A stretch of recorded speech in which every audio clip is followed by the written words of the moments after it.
To prevent another TWA 800 disaster, the government calls for widespread action, inspections, and possible repairs for thousands of passenger planes. An Eye on America investigation. The Pentagon ready to act on what CBS first reported, that the Vietnam vet in the Tomb of the Unknowns is known. Also tonight, El Nino 98 and the official forecast for the coming hurricane season. And the tears of fire are gone. A Nashville legend whose life story reads like the lyrics of a country music song. Stand by your man. This is the CBS Evening News. With Dan Rather reporting from CBS News headquarters in New York. Good evening. The National Transportation Safety Board says there is a potential safety problem on thousands of U.S. passenger planes. Following up on the crash of TWA 800, the board urged the FAA today, as a precaution, to order inspections of the wiring on 747s and most of the Boeing fleet as soon as possible. CBS's Bob Orr, who's been reporting and breaking developments in the investigation, has the latest for you tonight. The Safety Board's sweeping recommendation is aimed at preventing the kind of fuel tank explosion that brought down TWA Flight 800. As CBS News first reported, investigators suspect an electrical spark inside the center fuel tank triggered the blast that blew the 747 apart in midair. Investigators found damage to the tiny wires connected to the fuel measuring probes inside TWA 800's center tank. Similar damage was also found on 4 other 747s. The fuel probe wires carry very low voltage, but they are packed in bundles throughout the plane with high voltage wires. Investigators suspect cracked insulation inside one of those bundles may have allowed high voltage to leak onto a fuel probe wire, sending a lethal spark to the vapor-filled tank. In a letter today to the FAA, the NTSB warned wiring problems discovered in this investigation may also exist in other airplanes, including most of the Boeing fleet, 747s, 767s, 757s, and 737s, and possibly some of the jets built by Europe's Airbus. The NTSB wants the fuel probe wires to be better shielded or routed away from the high voltage wires, and investigators want surge protectors to be installed in center fuel tanks to guard against renegade sparks. The FAA has already endorsed fuel tank and wiring inspections for 747s. But the Safety Board's call to essentially rewire much of the world's jet fleet would be an expensive proposition, requiring thousands of planes to be pulled out of service. Bob Orr, CBS News, Washington. A terrible highway accident this afternoon north of Houston, Texas. Details just now becoming available. Police say an 18-wheel truck collided with a school bus in the Chapel Hill district. The bus was carrying 12 to 17-year-old students. At least 15 of those students were injured. Some were flown to Houston for emergency hospitalization. There are significant new developments tonight in the exclusive story that CBS newsman Vince Gonzalez and correspondent Eric Ingberg first broke on this broadcast in January. Their investigation turned up evidence the U.S. government knew the identity of the Vietnam vet now honored inside the Tomb of the Unknowns.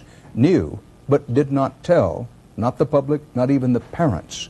Tonight, they report what the Defense Department is now getting ready to do about that. Key Pentagon investigators now believe the remains of the Vietnam serviceman in the Tomb of the Unknowns must be exhumed for DNA testing because of, quote, strong evidence the remains are not unknown, but are those of Air Force Lieutenant Michael Joseph Blassie, as CBS first reported. There's no final decision, but the Pentagon is already discussing an appropriate ceremony for disinterment. Blassie's fighter plane was shot down in 1972. Partial remains were recovered near the crash site months later and tentatively identified as the pilot. A 10-month CBS investigation has found strong circumstantial evidence that Blassie's remains were buried at the Tomb of the Unknowns, the nation's most sacred military shrine, as the unknown representing those who fell in Vietnam. CBS News took the evidence we gathered to the Blassie family, and they asked the Defense Department to exhume the remains for DNA testing, which was not available in 1984. The lieutenant's mother, Jean, said the family's wishes were simple. I'd like to have my son with his own tombstone. I would like it brought home. CBS News established the link between Blassie and the tomb by obtaining key documents like these 1972 radio logs, which show a patrol found remains of a dead pilot with Blassie's ID papers. Then we found Chris Calhoun, the leader of that patrol, whose members had risked their lives to get to Blassie's crash site. Now retired from the Army, he clearly remembered his troops bringing back remains and something else. They brought me the wallet, and that's what I focused on, because the wallet was in excellent condition. And it did have an ID card. The picture on the ID, he says, was Michael Blassie's. I saw the photograph, and I felt like, well, it's going to make them happy, it's going to make a family happy, and you know, that was really pretty much my main focus. I figured mission accomplished, and that was the end of that. His belief was confirmed by several other officers contacted by CBS, including William Parnell. I know that we recovered Blassie. I know that his remains and his identification went to Saigon. I know I touched this man. I touched this boy. But the ID card and the wallet with a small amount of money in it disappeared when the remains were sent to the Saigon mortuary. Army morgue officials ultimately listed the remains as unidentified. It was those remains which were buried at the tomb in 1984 in a ceremony that was supposed to bind up the wounds of Vietnam by admitting a soldier from that war to the nation's most hallowed ground. Blassie's sister Pat, who's an Air Force reservist, was pleased with today's news. We know it's Michael Blassie. We're willing to do that test, and if that's what the government officials want, we're ready. DNA experts tell CBS News the prospects are good that testing can determine if the unknown remains are Mike Blassie's. That still leaves one question unanswered. Why, in the face of strong evidence to the contrary, did U.S. officials declare him unknown? Eric Engberg, CBS News, Arlington Cemetery.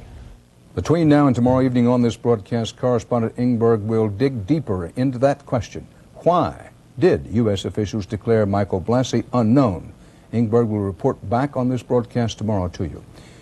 There are no easy answers tonight to one of the nation's top domestic agenda items, Social Security. The question, what, if anything, needs to be done to keep aging baby boomers from making Social Security funds go bust?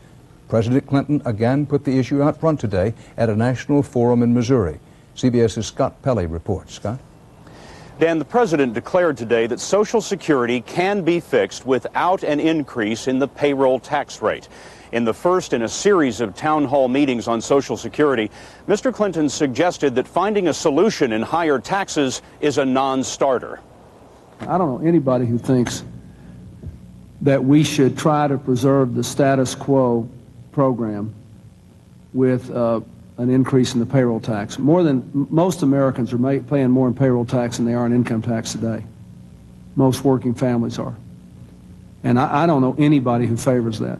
The Kansas City meeting was supposed to start a national dialogue on saving the retirement system. Mr. Clinton warned that the baby boom generation will increase the retirement roll so much that Social Security will be in the red in just 30 years. Possible changes in the system include raising the retirement age beyond age 65 and allowing people to take part of the money that they would normally put into taxes and put it into private savings accounts instead. The White House hopes to have a bipartisan solution by the end of the year. The politics on this will be difficult, but it seems clear already that the nation's retirement system is in for a major overhaul. Dan? Scott Pelley at the White House. Still to come on the CBS Evening News, a record antitrust fine and a big layoff announcement on our CBS Worldwide Market Watch. A U.S. Army crackdown on dating, the '98 hurricane season, and women wondering about their options in the wake of a breast cancer breakthrough. Right, Seattle. I start my job on Monday. I want to do something about my retirement plan. Okay, no problem. Jane, Andy, please! Sounds like your hands are pretty full there. Don't worry about this. A rollover specialist can handle all the transfer paperwork for you and make sure you avoid penalties. We can also help you with the new tax laws. Oh, thanks. You've been a really big help. Oh, good. Good luck with the move.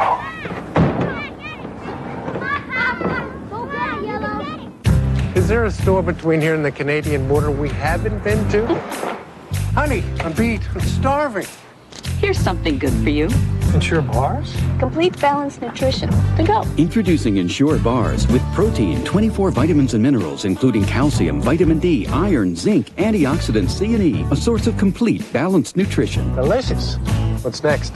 The Canadian border. I'm ready. New Ensure Bars. To your health. The other day, I'm driving down Broadway when that pastrami on rye catches up with me. Heartburn, big time. My passenger says, "Here, take a Zantac 75. I say, "What are you, a doctor?" And he says, "Yeah." The medicine in Zantac 75 is the #1 doctor-prescribed acid reducer. It relieves even your toughest heartburn, controlling acid for up to 12 hours. A real gentleman, that doctor. Zantac 75, the final word in heartburn relief. The U.S. Army is about to announce a new policy on fraternization, including dating. This follows the controversial court-martial and acquittal of Sergeant Major Gene McKinney on sexual harassment charges. CBS News correspondent David Martin has our report. Michael and Carla Joyner are one of 11,000 married couples in the Army. What sets them apart is that she is an officer, a West Point graduate no less, and he is enlisted, a sergeant. To them, it's natural as can be. We go to 2 different jobs and we come back home. And we have a normal marriage just like any other couple who's working at IBM or AT&T. But the Army is the only service that permits love and marriage between the ranks. And even some in the Army would like to see that changed. I've had one person, senior to me, say that he wouldn't accept me into his battalion if I would come. He would not want me to work for him if I was married to an enlisted soldier. Because of the recent sex scandals, the Pentagon is rewriting the rules on love in the ranks. The current rules, which officials admit are neither fair nor clear, are a legal maze of fine print, which differs from service to service. Sergeant Toslin, this is Lieutenant Joyner. The new rules are expected by May, and Carla fears they could hurt not her marriage, but her career. That may make me think about my career in the Army, whether I want to continue. No matter what, the Joyners won't be forced to split up. But Michael worries future marriages like theirs could be prohibited. For something that's been working, and we're example for something that's been working, there's nothing wrong with the regulations or the policies. Why change it? The Pentagon has not yet decided whether the Army will be forced to ban future marriages like the Joyners. But Pentagon officials tell CBS News they have decided to lighten up on punishments so that even in services where romance between the ranks is not allowed, lovers will be less likely to end up with a court-martial. David Martin, CBS News, the Pentagon. On the CBS Worldwide Market Watch, the largest antitrust fine ever. UCAR International will pay $110 million for fixing the price of graphite electrodes. The devices are used to heat the furnaces in steel mills. CBS today named Mel Karmazin President and Chief Operating Officer, reporting to Chairman and Chief Executive Officer Michael Jordan. Les Moonves also got promoted to television. Xerox is cutting 9,000 jobs in a move to boost profits. Profit taking on Wall Street since the Dow back below 9,000.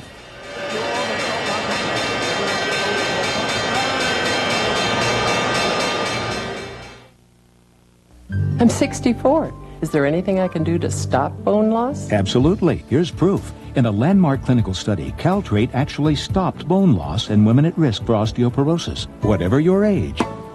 It's never too late for Caltrate. Oh, find me if you can. The Doughboy is hiding in Pillsbury cookie dough. Find the winning game piece only inside these specially marked packages, and you can instantly win $100,000 or other great Doughboy prizes. So start looking. It's the big yellow box that every mom knows. The incredible taste of those unsinkable O's. But hey, did you know there's only 1 gram of sugar a bowl? Hey, did you know? Cheerios. Low in fat, low in sugar, and #1 with kids. That's why moms love them too. The one and only Cheerios. Where will you be when your pain reliever stops working and your arthritis pain comes back? Only Aleve can stop your arthritis pain all day long with just 2 pills. No other pain reliever can do that. Aleve, real relief, is all-day relief.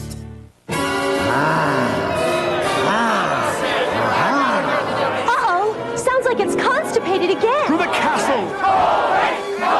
Don't let constipation turn you into a monster. Get Colace.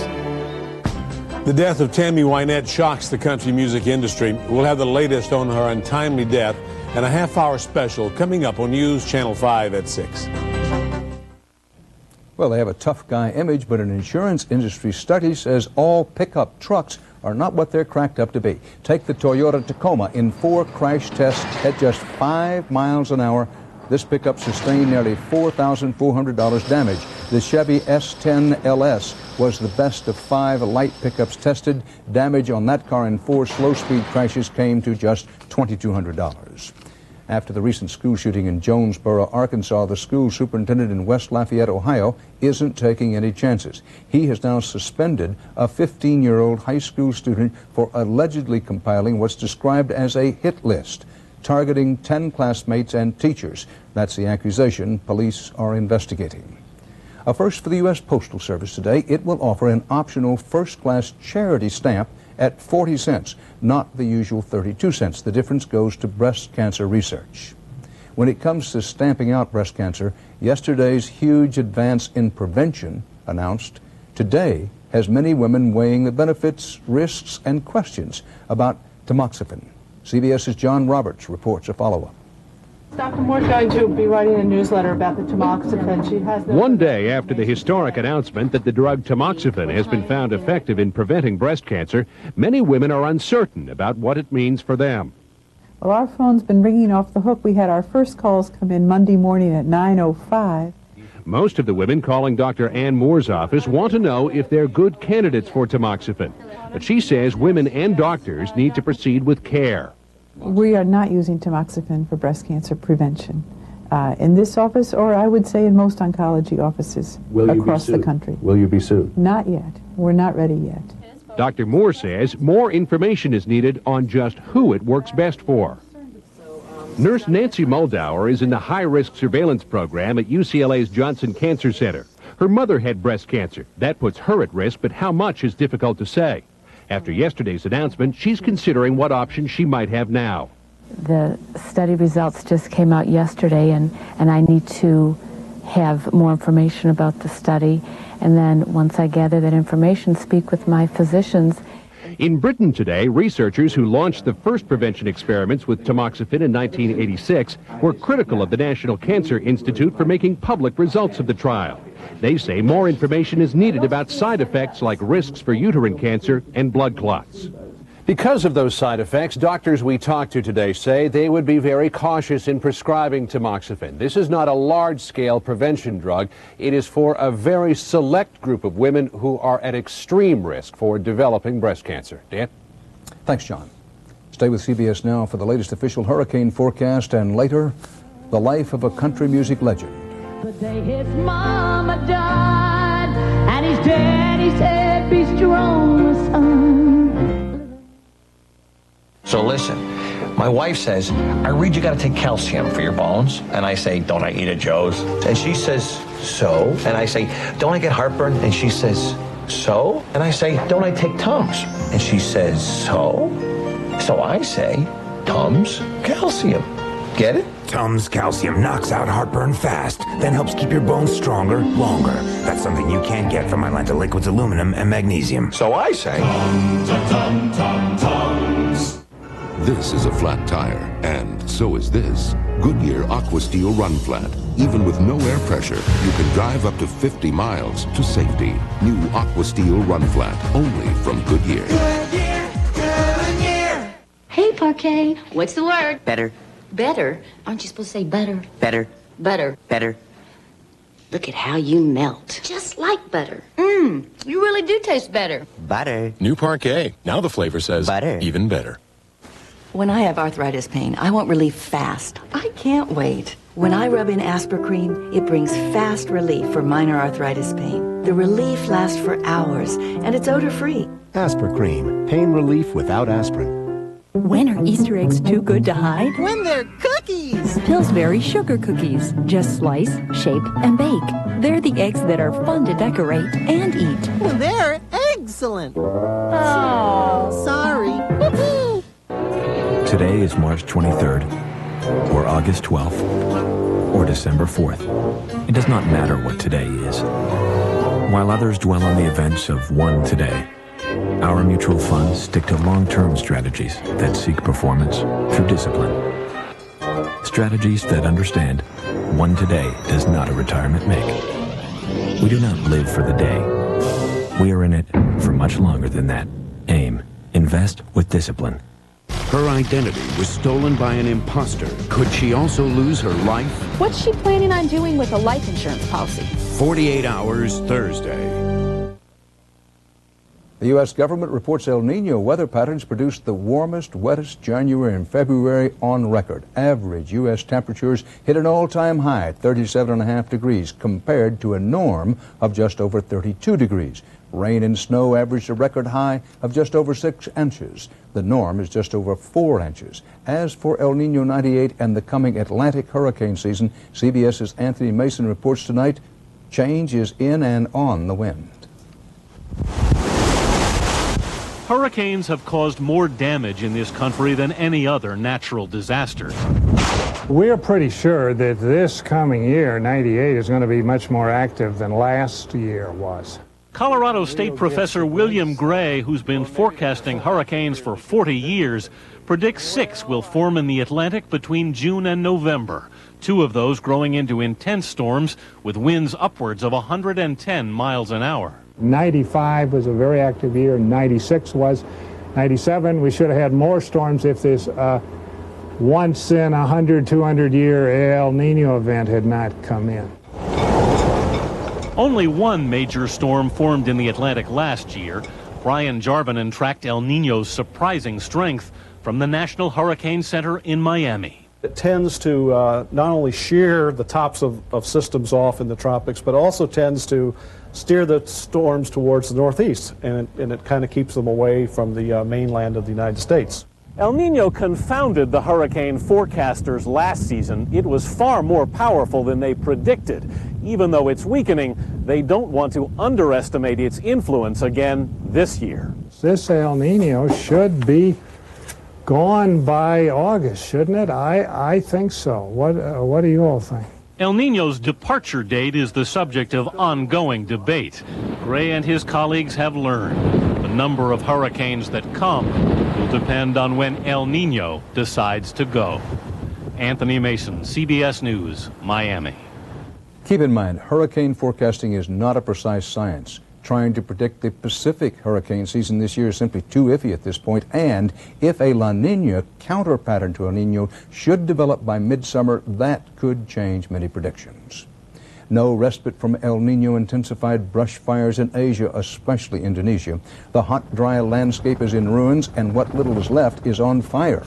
The choking smoke is a health hazard, not only to people, but wildlife. This young orangutan, an orphan of the El Nino-inspired firestorm, is already an endangered species. The Prime Ministers of Britain and Ireland are set to join crucial talks in Northern Ireland. Former U.S. Senator George Mitchell presented a peace plan today in Belfast, calling for a, quote, historic final few days of negotiation. Mitchell is President Clinton's point man in the bid to end decades of conflict between Catholics and Protestants in the British-ruled province. In Saudi Arabia today, 2 million Muslims walked 7 times around the sacred stone in the Grand Mosque of Mecca. It was the climax of the annual pilgrimage to Islam's holiest site. There you go. You know what, Grandpa? What? Mommy said that Grandma's pizza will make your heart burn. My heartburn. Oh, heartburn. Well, your mommy doesn't know about my secret weapon for heartburn, Pepsid AC. See, I always take one before I eat your grandma's pizza. So your heart won't burn? Not even if I put green peppers all over the whole thing. Green peppers? You eat those things? Yes. I like anchovies. You can be heartburn-free with Pepsid AC.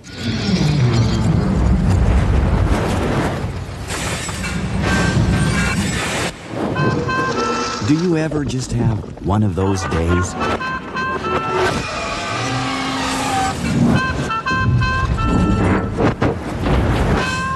Well, at Farmers Insurance, everything we do is about getting things back to normal. Isn't that what insurance is supposed to do? Farmers, get you back where you belong. I admit it. I don't like to take risks. That's why a Merrill Lynch Protected Growth investment is right for my IRA. In effect, I'm investing in the stock market, but I get the earning potential of a rising market without risking all my principal, even if stocks decline dramatically. My Merrill Lynch financial consultant recommended Protected Growth for my retirement because he knows I like to play it safe. With my money, that is.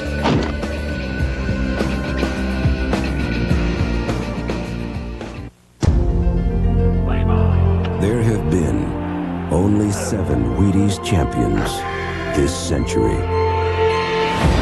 Better make that 8. Introducing Tiger Woods, a new generation of Wheaties champion. Something's gotten into Sunsweet Prunes. Something sort of lemon. Delicious lemon essence from Sunsweet. It's prunes with a twist. Her story, somebody said today, was the story of country music. Likewise, her voice and her soul. Tammy Wynette died last night at home in Nashville, apparently from a blood clot. She was just 55. But as Harry Smith reports, the woman who sang Tears of Fire had lived them, and she had sung about them. When Tammy Wynette sang, you could hear the hurt in her voice. You could feel the heartache. He was just a little boy the day his mama died. She grew up cotton patch poor in Itawamba County, Mississippi. Knew early on she wanted to sing, be a star. But that stardom cost her 4 divorces and an addiction to painkillers.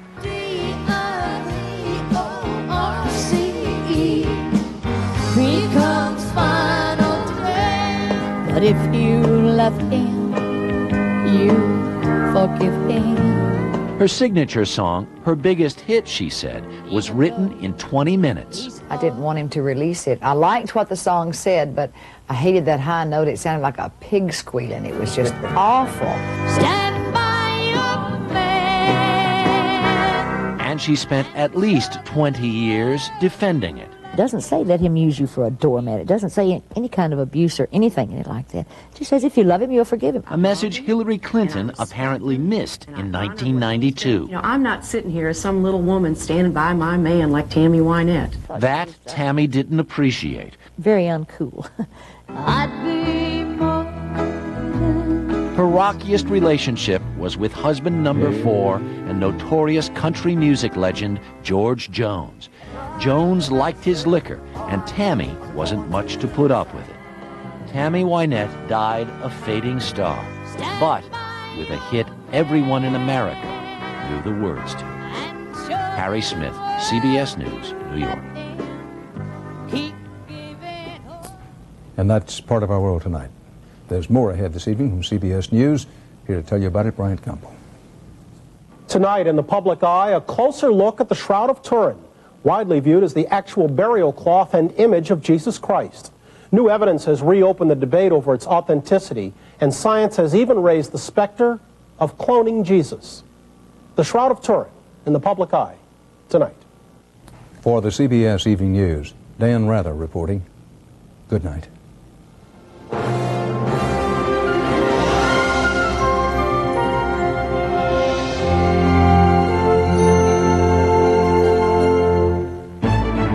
Experience CBS News. The jury